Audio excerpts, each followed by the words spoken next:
1888, London. Sir Simon Bathry despised his assigned duties always, but particularly now with his rival so close to him standing on the other side of the grave. The smell of primordial earth permeated the air. The two spades slicing into the soil were the only sound that could be heard. The moonless sky and dense fog concealed the unholy undertaking in the Catholic cemetery of St. Patrick. The nasty weather, typical for this time of year, was not the cause of Simon's discontent, nor was the location. He actually found graveyards quite comforting. Not tonight, though. Not with her here. Rage rolled through every fiber of his being, screaming at him to pull out his blade, slit her pale throat, and remove her head from her body. But as he had done 1,000 times before, he tamped down his indignation. Now was not the time, especially since they were not alone. They were never alone. Roxanna Drake kept her trusted guards close, always. Simon held one arm of the accused, while a noble born from Bucharest gripped the other. Thick chains wrapped their charge, who wore a demeanor murkier than the damp fog chilling everyone's bones.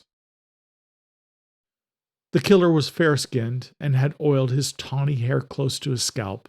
His sparse mustache and beard made him appear much younger than his 30 years, and possibly more approachable to the women he ended up brutalizing. Simon stood several inches taller than the butcher, and could feel how slight his arm was under his suit jacket. He was not surprised that this man could commit acts of such forceful violence. He himself was propelled by the same rage that inspired the murders, though his came from a righteous indignation unlike the killer's misguided hostility. Dressed to their stations, he and the other aristocrats observing this macabre undertaking appeared vibrant and youthful, but their outward countenances were deceptive, the benefit of their lineage an illusion. The prisoner's lips curled into a twisted smile as the workmen continued their task. No surprise, really. Anything less would have been false. He could not help but secretly admire the killer, who had shaken the foundations of the hidden seats of power.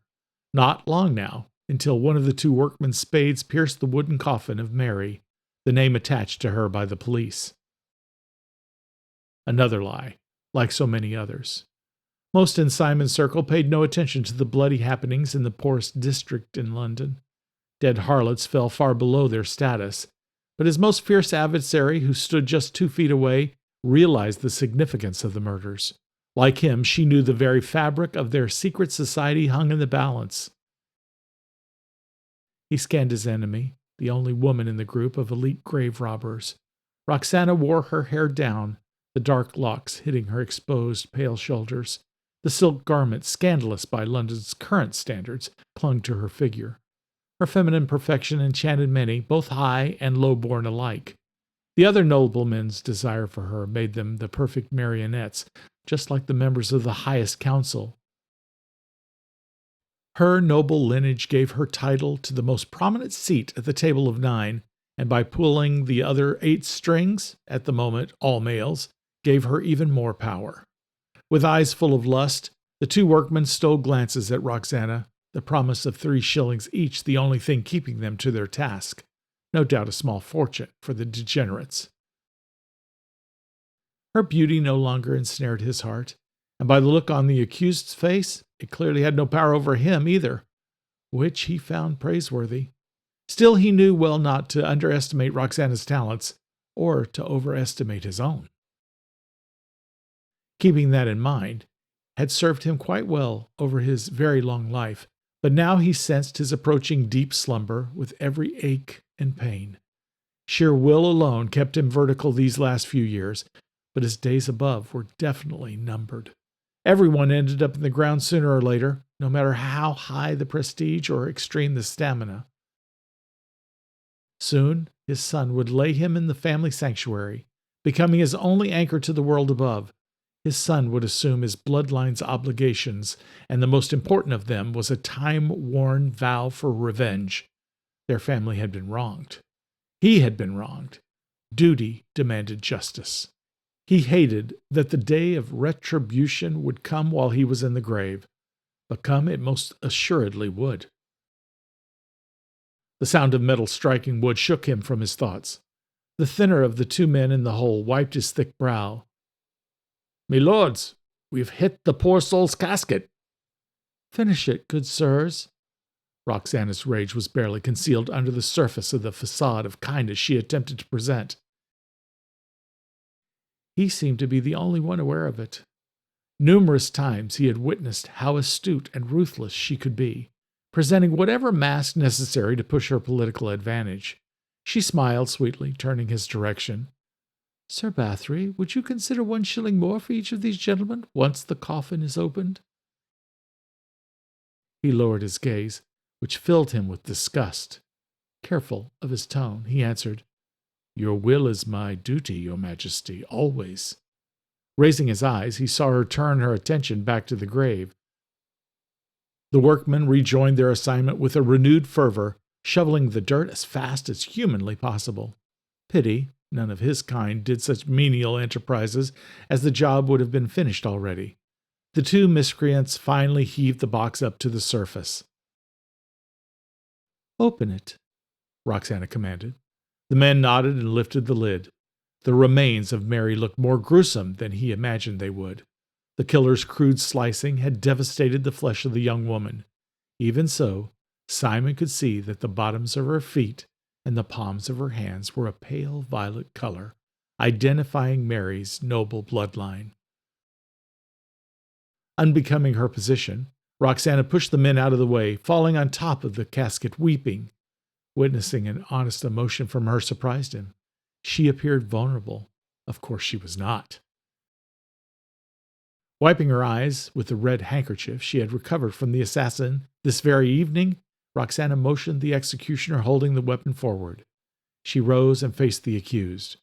Calling the killer by his true name, Roxanna said, "Nikolai Nathosen, you have committed the gravest of crimes, taking down a Morvicti woman." Morvicti woman. Mary's very existence is an abomination. Roxanna's hypocrisy sickened him. He craved the old ways of orthodoxy. The righteous laws would not have allowed the creature to continue to live, and her mother would have been punished for her crime of conception. Roxanna was the guilty one, having given birth to Mary. Roxanna's regal tone echoed off the tombs around them. In a superfluous gesture, she lifted her hands to the heavens. How he loathed her flair for the dramatic. "What? Not even a kiss?" the killer taunted. Her eyes narrowed. "Do your duty, executioner." She lowered her hands, curling them into fists at her sides. Her hatred for the man made it clear to him that she would enjoy ripping the deviant's head from his body. But the council had not given her the authority to do so. Their edict could not be more direct. No one had authority to kill, ever. Apostates, all of them. Even Roxanna, despite her virtuous actions this night. Still, the accused would die. He watched the executioner shove the spear into the butcher's chest. The brilliant killer grabbed it with his hands in a fruitless attempt to remove the deadly tool. Simon noted the faint violet coloring of his palms. The assassin slumped, his eyes glazing over, blood from his punctured heart staining his cravat a deep crimson. The workmen panicked and turned to run, but the executioner and another noble prevented them from escape by slicing their throats. With eyes wide, the peasants fell to the ground, gasping for air but drowning on their own blood. Roxanna, though not orthodox in her beliefs, was willing to break the ill-conceived law of the sacredness of life to ensure their society remained hidden from the world. There could be no loose ends for Scotland Yard to find. Glancing at the other lords picking up the discarded shovels, he saw the disgust on their faces at having to clean up the scene.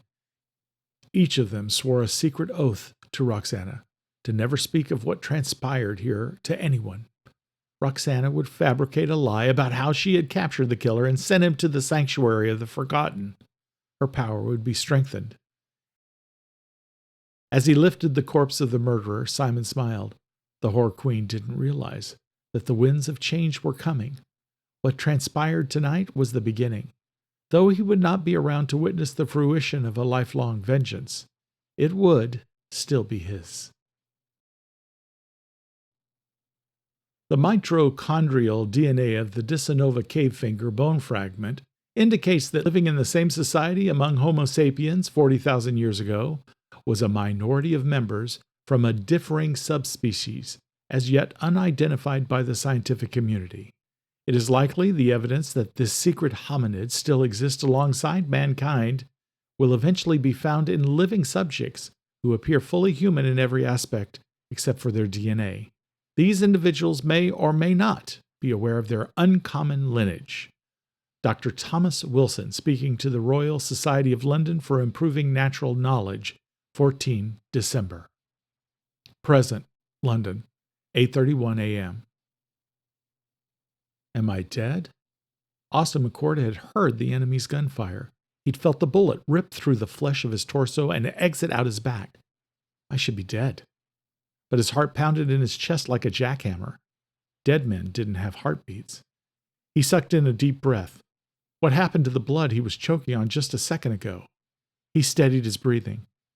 His heart rate slowed to a more normal rhythm. His disorientation melted away, and his Navy SEAL training kicked back in. He needed to figure out where he was. The sounds of the battlefield were gone. Gunfire, rumbling of military vehicles, voices of soldiers, whispers of frightened civilians. Now nothing but silence engulfed him. The mission was over. He was lying on a mattress with soft sheets, which were issuing a fresh scent. This didn't seem like a no-frills military hospital. He was naked. Someone must have stripped off his uniform. He rubbed his eyes and then opened them. No dark Iraqi sky hung above his head. No enemy soldiers surrounded him and his men. No senator's nephew to rescue. No Remington at his side or Lieutenant Davis covering their backs. No other fellow SEALs. Nothing except recessed lights in the ceiling above him burning his eyes. Something was definitely not right about any of this. The last thing he remembered... Think. His mind filled with images of the 5 enemy soldiers who got the drop on his team. A 6th soldier's laser painted a red dot on his buddy, Michael Remington. His gut tightened. No time to think, only to act. He dropped the enemy with a single shot between the eyes. Not difficult from this range, but his victory was short-lived, cut down by a bullet into his own chest. Lieutenant Davis, Remington, and Nelson, the team's medic, bent over him. The looks on their faces and the overwhelming agony he felt told him how bad he'd been hit.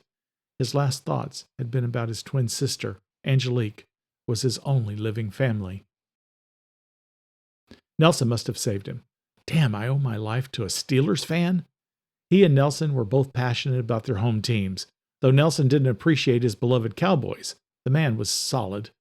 Shaking off the memories, Austin sat up quickly and glanced around the space. Several people were stretched out on beds just like his. He didn't recognize any of them.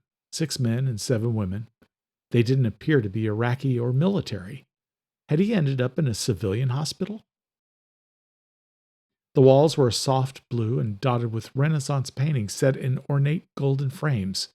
Cream-colored vases full of fresh flowers of every color sat on tables around each patient. Who brought the flowers? Families of the patient? The hospital staff? Even the ceiling was impressive, reminding him of a wagon wheel with its large wooden beams that fanned out from the center of a carved medallion in the shape of a chalice. But there were no windows and only one door. His neighbors in the ward seemed to be about his age. Other than their pale complexions, they showed every sign of being in fair condition. None were in casts or bandages. They rested under a sheet and blanket like him. Each person had thick, dark hair, which had obviously been cared for. One of the women wore tiny pearls around her delicate neck. In her long locks, a red ribbon. The other women had no adornments, but all the patients' shoulders were bare. They're naked too. What kind of hospital didn't offer their patients gowns? No fucking way this was a hospital. Could someone from his team be on the other side of that door? One way to find out. Lieutenant! His voice seemed strong as ever. No answer from Lieutenant Davis. Remington! The same response. He called out more names from his team. The door remained closed and the room insufferably silent. Anyone, I'm awake. What's happening? A rush of nausea and dizziness forced him back down to the mattress. He licked his lips, tasting his bone-dry mouth. Nothing was making any sense. Nothing. He looked for a call button next to his bed, but didn't find one.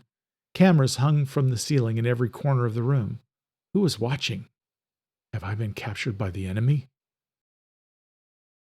The facility's impression was too nice to be meant for prisoners.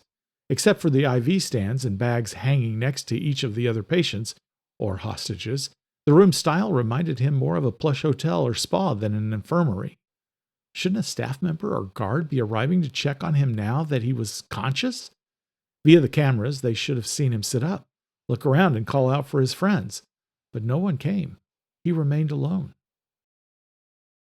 Whoever brought him to this place might be a friend, but also might be an enemy. Until he knew for certain which, he would stay cautious and on guard. Difficult, since his mind spun with the memories of his last mission. How long had he been out? He ran his hands over his chest. No bandage or wound. He knew a lot of time must have passed. Several months at the very least. Were his men safe? Alive? Remington took a bullet to the arm, but it hadn't appeared to be life-threatening. He swung his legs off the bed, fighting the vertigo that seemed to radiate throughout his body. An IV needle in one of the veins on the back of his hand attached him to a tube leading to his own bag, just like the other patients. He wondered why his bag was so much larger than theirs.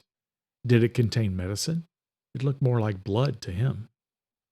On the wall opposite the door, he spotted a calendar. Squinting, he brought the month into focus. November. Have I been out for 9 months?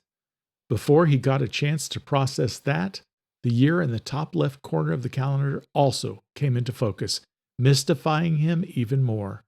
If accurate, he'd lost not just 9 months, he'd lost years. Way more than a decade. Was it true or just an elaborate trick of some unseen enemy? An enemy watching him and the others from the cameras? He took a deep breath, filling his lungs to the max. Twisting his torso, his muscles stretched and his joints popped. He felt strong, much stronger than he should have if he'd been out for 9 months, let alone years. His eyes landed on 2 picture frames on the table at the head of his bed. One contained nothing, but the other held a photo he recognized. His sister, Angelique. Who had placed that photo by his bed? His sister? But he knew anyone could have planted the picture. He recalled the summer day at the beach when his mother captured the image on her Polaroid. He and his twin had built an enormous sandcastle with their father. He stared at Angelique's smiling 8-year-old face underneath the sand bucket he placed on her head. The last time he'd seen her was at their parents' funeral 10 years ago. Of course, neither of them had smiled that day. Why did I walk away from her? Why do I always act like such an ass? Because you are an ass, McCord, that's why. Shaking off the ancient wave of familiar guilt, he continued his visual sweep of the space. On the floor, he spotted a broken vase with its flowers strewn in a dark pool. Blood? The mess was in front of the only door in the room. He wrapped his fingers around his IV. If this was a U.S. civilian or military facility, which he doubted, all would be forgiven. If something else, he needed to exit fast. He jerked the tube out of his hand. Several drops of blood from his vein fell to the floor. He stood. The dizziness returned, sending acid from his queasy stomach up to his throat. He refused to succumb and headed to the lone door in the space, bending down to pick up a shard of the broken vase. It was the only choice of weapon he had at the moment. Glancing at his unconscious neighbors, he vowed to come back for them as soon as he could. He didn't even know their names, but they must share something in common or else they wouldn't be here. Together, with him. Someone had placed them in this room for a reason. He didn't know why yet, but he meant to find out. He pressed his ear to the door but heard nothing. He tried to swing it wide, but it only opened a sliver. Something was blocking it from the other side. He placed his shoulder against the wood and shoved as hard as he could. The hindrance gave way. Austin watched the sphere, the smaller part of the door's barricade, roll away. About the size of a bowling ball, it came to a stop 4 feet down the dimly lit hallway. It took him a split second to realize that the larger portion of the barricade was a body, and the sphere, its severed head. Thanks for watching Episode 1 of Morvicti Blood, Awakening. You've just stepped into something ancient, and it's only getting started. New episodes drop every Monday and Friday, but if you want more now, the full 8-part prequel, Morvicti Execution, is already live. Start there to witness the betrayal that set everything in motion. Want to read ahead and uncover secrets not yet shown on screen? The full novel, Morvicti Blood, is available now on Amazon. You'll find the link in the description if you dare. Don't forget to subscribe, like, and leave a comment. What do you think? What creeped you out? What do you think survives? For early access, bonus episodes, and forbidden lore, join our inner circle, Bloodbound, at patreon.com/Lee Swift. Until next time, keep your lights on, stay quiet, and whatever you do, don't answer the knock at your door.